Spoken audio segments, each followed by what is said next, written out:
अस्सलाम वालेकुम students, welcome to my YouTube channel physics face. आज हम लोग अब रिव्यू करने जा रहे हैं प्रोजेक्टाइल मोशन का। आपके एंट्री टेस्ट में कहाँ कहाँ से रिलेशन इंपॉर्टेंट है, कहाँ कहाँ से आप लोगों ने ट्रिक्स यूज करनी है। उस प्रोजेक्टाइल मोशन से जितने भी क्वेश्चन बनते होते हैं उन सबको एक समेटिव फॉर्म में लेके आए हैं। इंशाल्लाह आपको समझ भी आएगी इसमें, और इसमें हम लोगों ने बड़ी ट्रिकी जो है वो तरीके से हमने इसको लेके चलना है। So let's start our topic, that is projectile motion in one video. सबसे पहले स्टूडेंट्स देखें प्रोजेक्टाइल मोशन क्या होता है। प्रोजेक्टाइल मोशन आपके पास होता है टू डायमेंशनल मोशन। जितने प्रोजेक्टाइल मोशन है वो आपके पास क्या होते हैं, टू डायमेंशनल।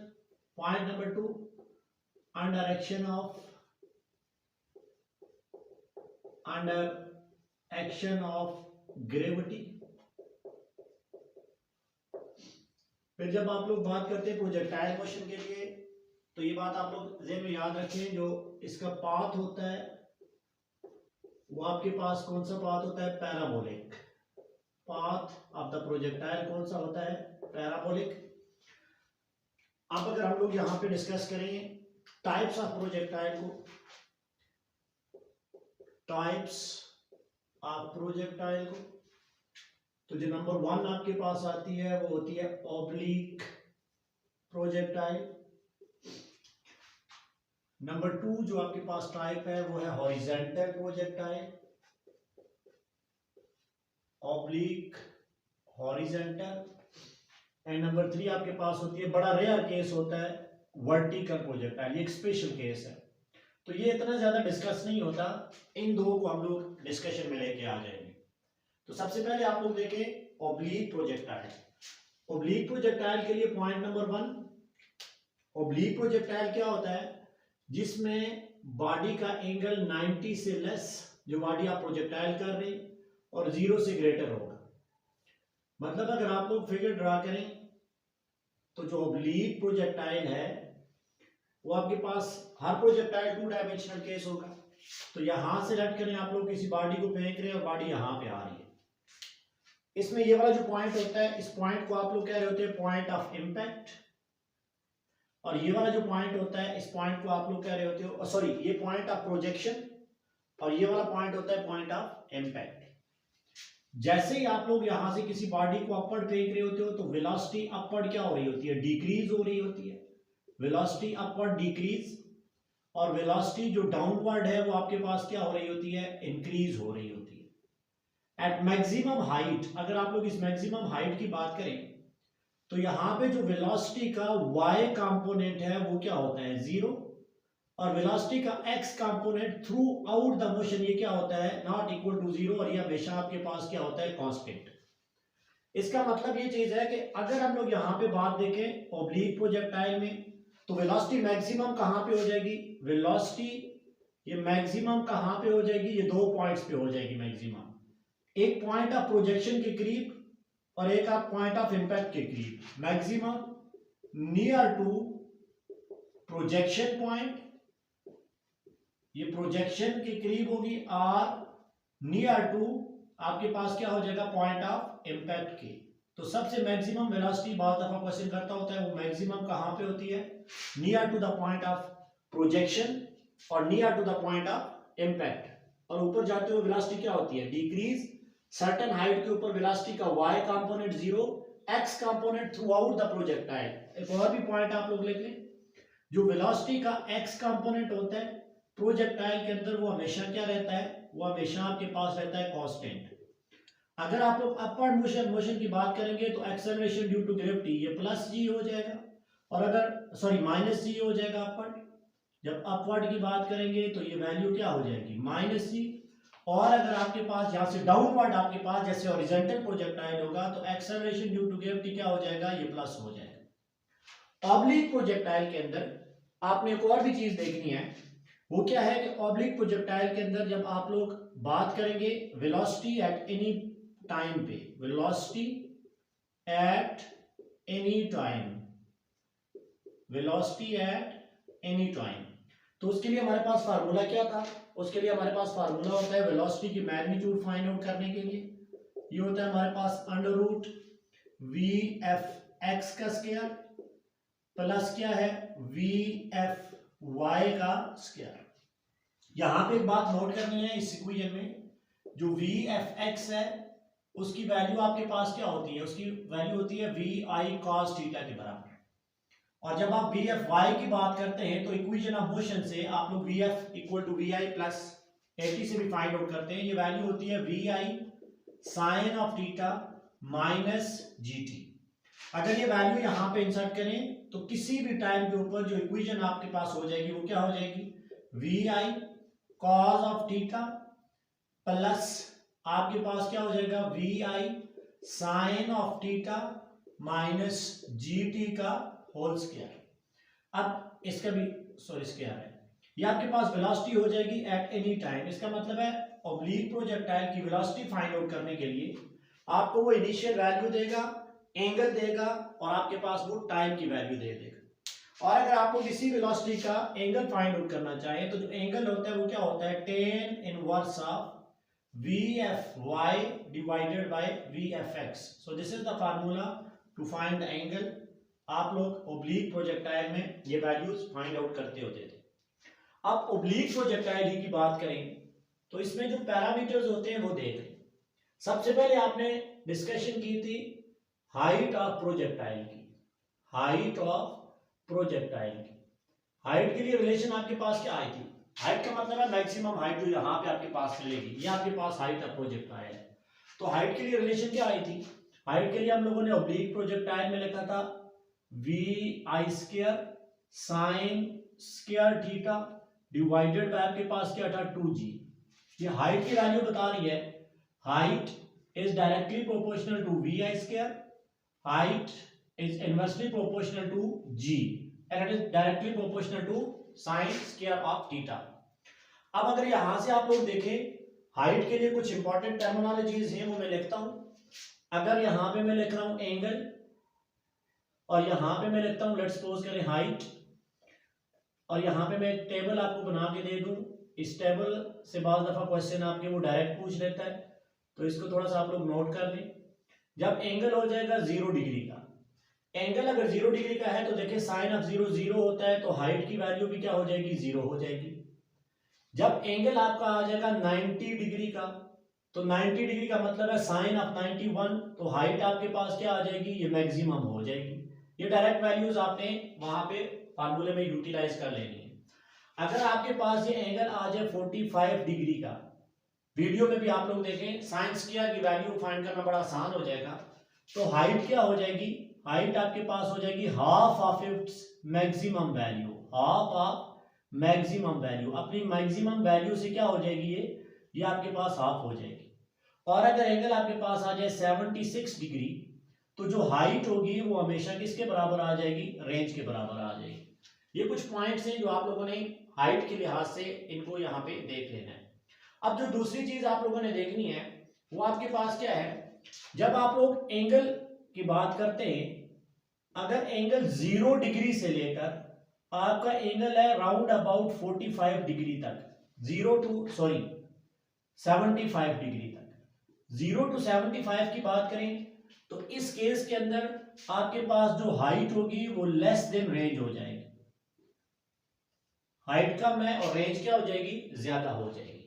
अगर आप लोग पॉइंट नंबर ये ए है, पॉइंट नंबर बी की बात करें तो पॉइंट नंबर बी पे आप लोग देखें, अगर एंगल आपका 76 डिग्री है तो फिर इस एंगल के ऊपर क्या हो जाएगा, हाइट इक्वल टू आपके पास क्या आ जाएगी, रेंज के बराबर आ जाएगी। और पॉइंट नंबर सी, अगर एंगल 77 डिग्री से लेकर 90 डिग्री तक आप लोग लेके जा रहे हैं, फ्रॉम 77 टू 90, इसको ऐसे लिख रहे हैं, अब आपके पास ये वैल्यू हाइट ज्यादा हो जाएगी, देन आपके पास जो हाइट है वो ग्रेटर हो जाएगी आपकी रेंज से। तो अगर ये वाला एंगल आपके पास पूछे तो आप लोग उसको अच्छी तरीके से बता सकते हैं। अब यहाँ पे देखें हाइट मैक्सिमम है 90 पे, तो जो 90 के करीब वाला एंगल होगा वो दूसरे नंबर पे मैक्सिमम पे होगा। तो हाइट ज्यादा हो रही है जब आप लोग 90 की तरफ प्रोसीड कर रहे हैं, और अगर 90 से आप बैकवर्ड आ रहे हैं तो हाइट आपकी क्या हो रही होती है, कम हो रही होती है। तो मैक्सिमम 90 पे है और हाफ आगे कहां पे हो जाती है, वो 45 पे हो जाती है। 0 डिग्री पे हाइट आपके पास क्या आ जाएगी, वो हमेशा 0 ही आ जाती है। अब बाद दफा हाइट, और वो आपको क्वेश्चन देता होता है हाइट और रेंज का, तो ये देखें हाइट और रेंज के लिए हमने यहाँ पे फार्मूला जो है वो फाइंड आउट कर लिए। अब दूसरा पैरामीटर आपके पास है टाइम ऑफ फ्लाइट, ये क्लियर है। अब दूसरा हमारे पास जो पैरामीटर है वो आपके पास है time of flight for oblique projectile, ये दूसरा पैरामीटर है टाइम ऑफ फ्लाइट।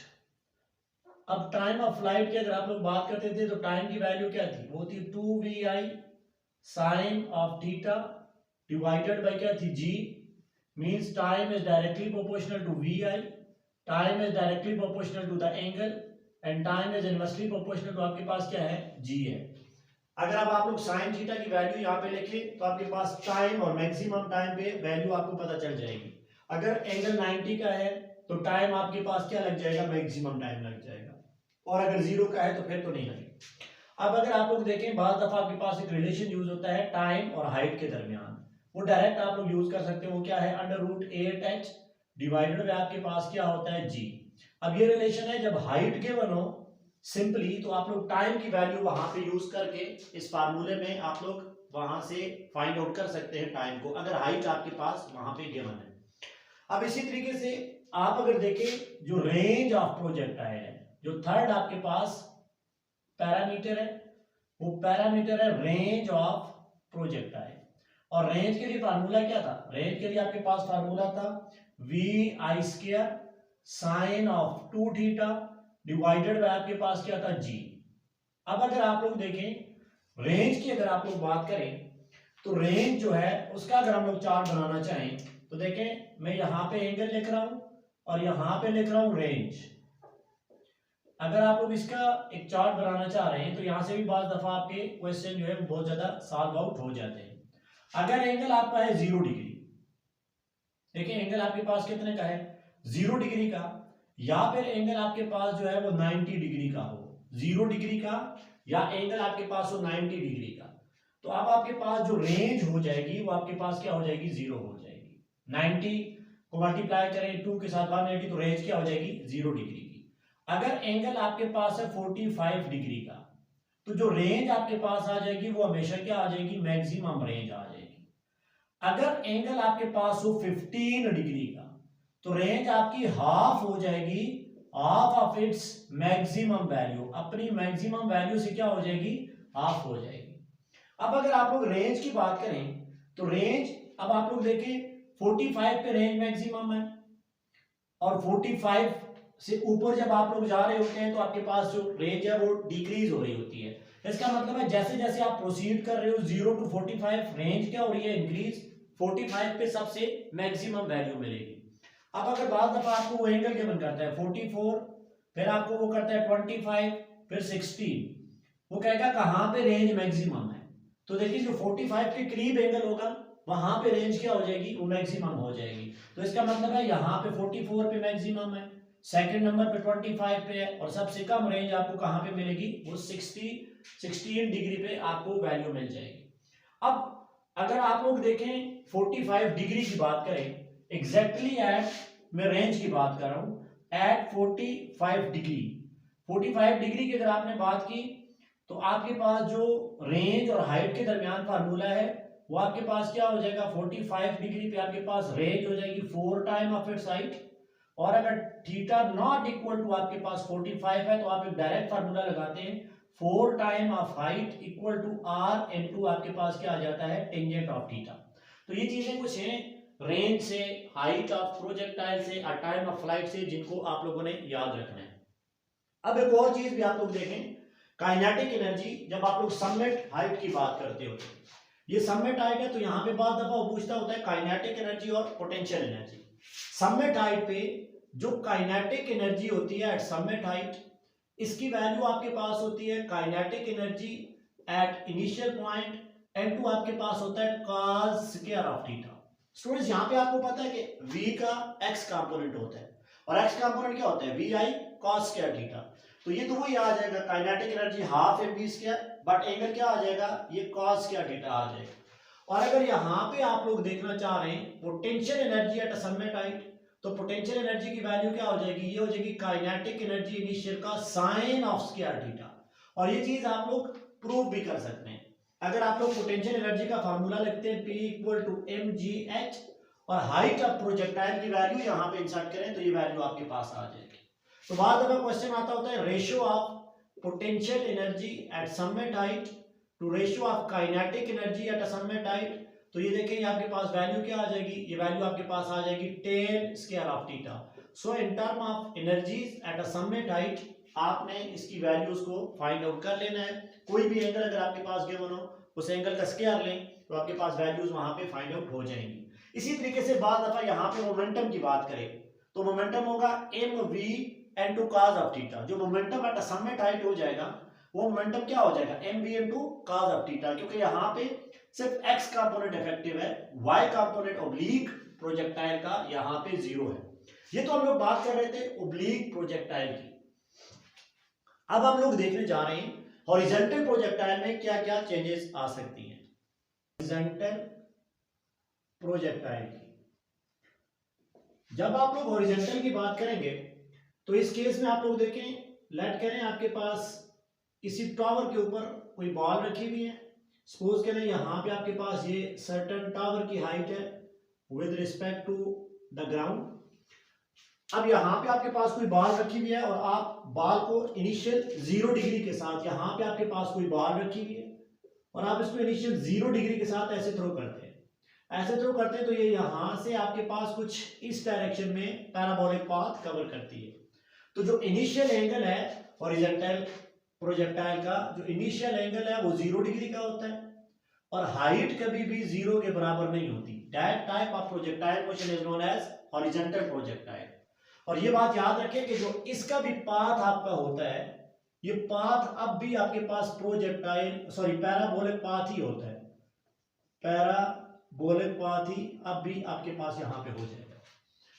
अब अगर यहाँ पे आप लोग देखें तो यहाँ पे जो इनिशियल एंगल है वो क्या है, वो आपके पास है 0 डिग्री का और हाइट यहाँ पे उस टावर की यहाँ पे मौजूद है। अब अगर इस प्रोजेक्टाइल की किसी भी इंस्टेंट के ऊपर आप लोग वेलोसिटी फाइंड आउट करें तो उसके लिए क्या काम करना पड़ेगा, या क्या रिलेशन होगा। तो देख लें students, velocity at any instant, ये हम लोग किसकी बात कर रहे हैं, हम लोग हॉरिजॉन्टल प्रोजेक्टाइल की बात कर रहे हैं। हमें यहाँ पे जो vfx का कंपोनेंट है वो तो वही हो जाएगा, वो हो जाएगा vi cos ऑफ थीटा, क्योंकि एंगल आपका cos वाला तो इफेक्टिव एंगल है तो वो तो यही एंगल हो जाएगा। लेकिन जब आप लोग देखेंगे vf का y कंपोनेंट, तो हमने ऑब्लिक प्रोजेक्टाइल के अंदर किया था, वहां पे हमने वैल्यू लिखी थी, वो क्या लिखी थी, vi साइन ऑफ थीटा, वहां पे लिखा था -gt, लेकिन यहाँ पे हम लोग क्या लिखेंगे, +gt, because we are moving in downward direction. तो -gt क्या हो जाएगा, +gt हो जाएगा। और अगर अब आप लोग देखें साइन वाले एंगल को, तो इनिशियल एंगल साइन का क्या है, वो तो 0 डिग्री है और 0 डिग्री पे साइन 0 0, तो सिर्फ vfy किसके बराबर आ जाएगा, ये वैल्यू हमारे पास आ जाएगी gt के बराबर। अब अगर आप लोग वेलोसिटी की मैग्नीट्यूड देखना चाह रहे हैं किसी भी इंस्टेंट पे, तो आप वही फार्मूला इंप्लीमेंट करेंगे, vfx का स्क्वायर प्लस क्या हो जाएगा, प्लस हो जाएगा vi sin थीटा, तो कैंसिल हो गया ना, तो हो जाएगा आपके पास gt का होल स्क्वायर। मतलब इसको आप लोग लिखेंगे कि आपके पास vi square n2 cos of square theta 0 है, प्लस आपके पास क्या हो जाएगा g square t square. So velocity at any instant आप लोग ऐसे फाइंड आउट कर सकते हैं, क्योंकि अब आपके पास vfx भी है और vfy भी है। इसी तरीके से आप लोग एंगल भी फाइंड आउट कर सकते हैं। इस केस के अंदर जो आपके पास हाइट ऑफ प्रोजेक्टाइल हो जाएगी स्टूडेंट्स, हाइट ऑफ प्रोजेक्टाइल, अब उसके लिए सिंपली आप लोग इक्वेशन ऑफ मोशन लगा सकते हैं और वो आपके पास क्या आती थी, height equal to half n2 gt square. This is the formula to find out the height of projectile when the projectile is projected with an angle of 0 degree from a certain height। अब अगर यहां से आप लोग time of flight की value find out करें तो इसका जो टाइम आपके पास होगा, यहां से देखें तो टाइम की वैल्यू क्या आ जाएगी, ये आ जाएगी √of 2h डिवाइडेड बाय आपके पास क्या आ जाएगा, √of 2h डिवाइडेड बाय आपके पास क्या आ जाएगा g। अगर यहां से आप लोग देखें तो देखें ये g इधर आके डिवाइड हो जाएगा तो 2h और आप अंडर रूट लेंगे तो ये वैल्यू आ जाएगी। और जब आप लोग इस फार्मूले से रेंज फाइंड आउट करेंगे, रेंज ऑफ प्रोजेक्टाइल, तो रेंज ऑफ प्रोजेक्टाइल के लिए फार्मूला क्या होता था, आर इक्वल टू आपके पास होता V I X, that is V I cos theta, effective component होगा, एन टू वी टी होता था। तो इसको आप लोग लिख सकते हैं वी आई एक्स, और टी की वैल्यू आपके पास क्या है, 2 time of under root H divided by value क्या आ जाएगी, जी। So this is the range of the projectile जब आप लोग डिस्कशन करते होते हैं हॉरिजॉन्टल प्रोजेक्टाइल की।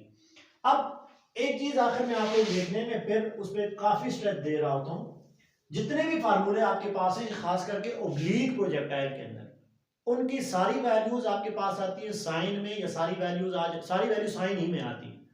लेकिन अगर आप लोग एंगल की बात करें, एंगल की, यहाँ पे साइन थीटा, और साइन थीटा का अगर आपको एंगल 0 डिग्री पे, 30 डिग्री पे, 45 डिग्री पे, 60 डिग्री पे और 90 डिग्री पे पता है, तो आप लोग जितनी भी पैरामीटर्स हैं वो फाइंड आउट कर सकते हैं। अगर यहाँ पे देखें तो 0 डिग्री पे साइन का एंगल क्या होता है, वैल्यू 0। अगर 30 डिग्री की बात करें तो 30 डिग्री में वैल्यू हो जाएगी 1/2। 45 की बात करें तो 45 में वैल्यू क्या हो जाएगी 1/√2। 60 पे हो जाएगी √3/2, और 90 पे वैल्यू क्या हो जाएगी 1। अब अगर इसी का आप लोग स्क्वायर ले लें, साइन स्क्वायर ऑफ थीटा, तो साइन स्क्वायर का मतलब है इस वैल्यू का स्क्वायर कर ले, तो 0 का स्क्वायर 0, 1 का स्क्वायर वैल्यू क्या बनती है 1/4, 1/√2 का स्क्वायर क्या बनेगा 1/2, और √3/2 का स्क्वायर क्या बनेगा, ये बनेगा 3/4, और 1 का स्क्वायर 1। और अगर आप ओब्लीक ट्राइंगल की रेंज की बात करें तो वहां पे एक फैक्टर आ रहा था साइन ऑफ 2 थीटा। अब 2 थीटा का मतलब है इसको 2 से मल्टीप्लाई कर लेना, 0 को 2 से मल्टीप्लाई करें तो 0 ही बनेगा, 30 को 2 से मल्टीप्लाई करें 60, तो 60 पे वाली वैल्यू यहां पे लिख लेनी है, दैट इज √3/2। 45 को 2 से मल्टीप्लाई करें 90, और 90 पे साइन की वैल्यू क्या होती है 1। 60 को 2 से मल्टीप्लाई करें, that will give you the value of 120। Sine of 120 का मतलब ये चीज है कि साइन की वैल्यू 60 वाली होगी, और साइन क्योंकि सेकंड क्वाड्रेंट में भी पॉजिटिव होता है, इसका मतलब है यहां पे वैल्यू क्या आ जाएगी √3/2, और 90 को अगर 2 से मल्टीप्लाई करें तो ये वैल्यू बनती है 180, और 180 पे साइन की वैल्यू क्या होती है 0 होती है। ये वो आपके पास एक टेबल है, जिस टेबल से आप लोग किसी भी पॉइंट पे किसी भी वैल्यूज की हाइट ऑफ प्रोजेक्टाइल है, रेंज है, और टाइम ऑफ फ्लाइट की वैल्यू को फाइंड आउट कर सकते हैं। अब एक और चीज देखें, अगर वो लेट्स सपोज करें वो कहे सबमिट हाइट के ऊपर, हमें पता है जो kinetic energy eight submit height है उसकी वैल्यू क्या है, काइनेटिक एनर्जी इनिशियल, n2 आपके पास है cos स्क्वायर ऑफ थीटा। हमें cos की वैल्यू का किसी भी जगह पता हो तो हम लोग उस वैल्यू की रेशियो फाइंड आउट कर सकते हैं कि काइनेटिक एनर्जी हाइट और काइनेटिक एनर्जी इनिशियल के दरमियान रेशियो या कितने फैक्टर से वो डिक्रीज और इंक्रीज होगी। तो cos के लिए भी आप लोग एक चीज देखें, अगर मैं यहाँ पे cos की वैल्यू लिखूं तो cos की वैल्यू लेट्स सपोज करें मैं यहाँ पे लिख रहा हूँ cos की वैल्यू, तो cos 0 पे किसके बराबर होता है 1, यहाँ पे क्या हो जाएगा 3/2, यहाँ पे 1/√2, यहाँ पे क्या होता है 1/2, और ये होता है 0। मैंने जस्ट इसको उल्टा लिख दिया है cos के लिए। और अगर cos स्क्वायर की लिखें, यहाँ पे अगर आप cos स्क्वायर की वैल्यू लिखें तो 1 का स्क्वायर क्या होता है 1 का स्क्वायर 1, √3 का स्क्वायर तो ये हो जाएगा 3/4, ये वैल्यू क्या हो जाएगी, ये हो जाएगी 1/2, ये हो जाएगा 1/4, और ये वैल्यू क्या हो जाएगी 0 का स्क्वायर, ये वैल्यू हो जाएगी 0। अगर वो बात कर रहा है कि आप लोग 90 डिग्री सॉरी लेट्स सपोज करें 60 डिग्री की वो बात कर रहा है, 60 डिग्री पे वो कह रहा है kinetic energy eight submit height कितने टाइम्स हो जाएगी, how much times of kinetic energy at initial point. अब वैल्यू अगर बात करें 60 की तो 60 पे देखें, अगर हम लोग देखेंगे 60 डिग्री पे तो स्क्वायर है 60 पे हमारे पास cos स्क्वायर की वैल्यू क्या है, ये तो 1/4 है, तो इस फार्मूले में इंसर्ट करें तो वैल्यू क्या आ जाएगी, kinetic energy at a submit height is 1/4 time of its kinetic energy initial. तो देखिए यहां से आपके पास बहुत ज्यादा एमसीक्यू जो है वो इजीली सॉल्व आउट हो जाते हैं। आसान सा टॉपिक है प्रोजेक्टाइल, इस पे थोड़ा आप लोग प्रैक्टिस करें, आप एंगल्स की वैल्यू फाइंड आउट करने का आपको तरीका होना चाहिए, हाइट और टाइम के दरमियान रिलेशन क्या है उसमें कंफ्यूज ना हो। उम्मीद है आपको समझ आई होगी। प्रैक्टिस करें, आप जितनी प्रैक्टिस करेंगे उतनी आप परफेक्ट और परफेक्शन की तरफ जाएंगे। अब इंशाल्लाह नेक्स्ट टॉपिक हम लोग यहाँ पे अपलोड करेंगे, वो एमसीक्यूज का होगा। Thank you, Allah Hafiz.